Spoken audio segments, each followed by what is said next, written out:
votera pour. Merci. La parole est à Monsieur Patrice Bercher.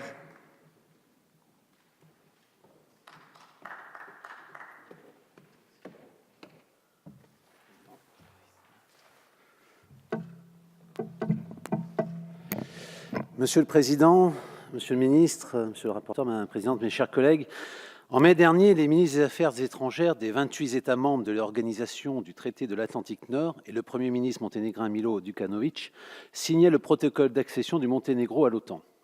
En tant que président du groupe d'amitié France-Monténégro à l'Assemblée nationale depuis près de 9 ans, je souhaite rappeler que le Monténégro a fait le choix de l'Europe dès son indépendance. Il a adopté l'euro dès sa création et la même année, il s'est également porté candidat à l'entrée dans l'Union européenne avec laquelle les négociations d'adhésion ont finalement débuté en 2012. 3 ans après le début de ces négociations, le pays continue de se rapprocher des critères politiques. Il a accompli de nouveaux progrès dans l'établissement d'une économie de marché effective et a amélioré sa capacité à assumer les obligations futures qui lui incomberont après son adhésion. À ce jour, depuis septembre 2012, pas moins de 22 chapitres, soit près des 2/3, ont d'ores et déjà été successivement ouverts, dont 2 sont déjà provisoirement refermés. En réalité, la totalité des chapitres font l'objet de discussions formelles. Je tiens à rappeler que le 22 janvier 2013, le Parlement européen a adopté un rapport sur le Monténégro dans lequel il salue les réformes engagées et les progrès réalisés en vue de l'adhésion. Il a toutefois encouragé à plus d'actions concernant la protection des libertés des médias, des droits des femmes et de l'égalité des sexes, ainsi que l'intensification de la lutte contre la corruption et le crime organisé. Je puis vous assurer, pour m'y être rendu à plusieurs reprises, et notamment avec certains collègues ici présents, que les Monténégrins sont particulièrement pugnaces pour améliorer la situation, car ils savent très bien que ce sont les conditions essentielles pour poursuivre leur chemin vers une adhésion à l'Union européenne.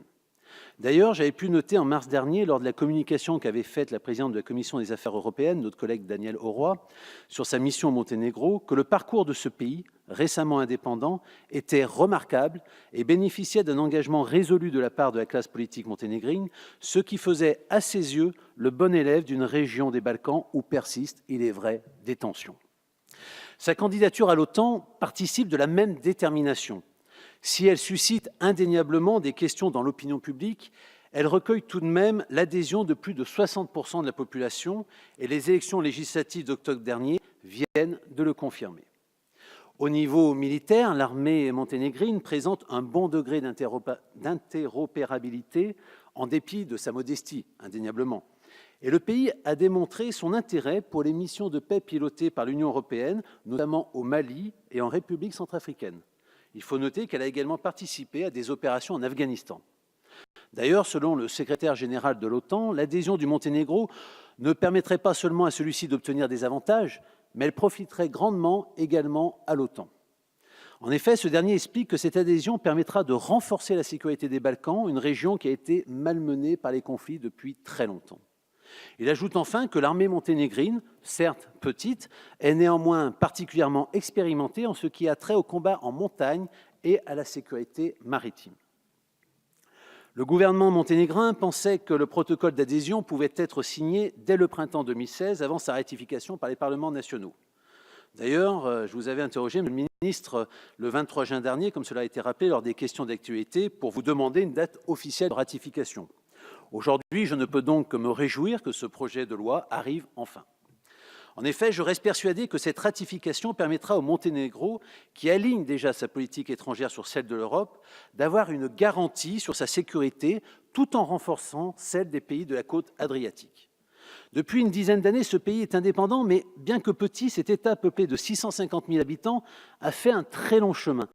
Et bien qu'il lui en reste encore à parcourir, cela va de soi, des efforts considérables ont été faits en peu de temps.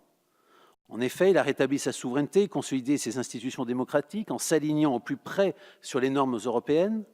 Et grâce à sa coopération avec l'OTAN, les forces armées monténégrines sont désormais plus fortes et plus à même d'assurer la protection de la population du pays. Cette invitation à rejoindre les États membres de l'OTAN qui lui est faite aujourd'hui ne se veut hostile envers personne, envers aucun pays. Il n'y a pas d'hostilité envers la Russie. Elle est simplement destinée à servir notre sécurité commune et aussi à permettre au Monténégro de choisir librement sa route en État souverain. Bien sûr, le processus d'accession à l'OTAN est exigeant. Il demande des réformes persévérantes, un travail constant pour renforcer l'état de droit. Mais au vu de ces engagements pris par le Monténégro jusqu'à aujourd'hui, nul doute que le Monténégro saura relever ces défis. D'ailleurs, 13 États ont déjà procédé à la ratification parmi les 28 alliés. Il est évident que le protocole d'adhésion au Monténégro n'aurait pas pu être signé par déjà 13 pays sur 28 sans l'accomplissement des conditions préalables et exigeantes d'une telle organisation. Rappelons que par son adhésion au partenariat pour la paix, d'abord, suivi par le plan d'action en 2009 et jusqu'à aujourd'hui, le Monténégro a pendant plus de 15 ans œuvré avec la détermination et la volonté afin d'acquérir des standards et des valeurs de l'Alliance, qui sont d'ailleurs complémentaires de celles de l'adhésion à l'Union européenne. Dans cette perspective, l'adhésion à l'OTAN peut représenter pour le Monténégro une première étape vers une adhésion à l'Union européenne, sans pour autant le dispenser des efforts indispensables pour remplir tous les critères nécessaires pour que cette dernière devienne effective. Mes chers collègues, c'est pour toutes ces raisons que je voterai favorablement ce projet de loi autorisant la ratification du protocole au traité de l'Atlantique Nord sur l'accession du Monténégro et que j'invite mes collègues, mon collègue du groupe républicain, à en faire de même. Merci. Merci, mon cher collègue.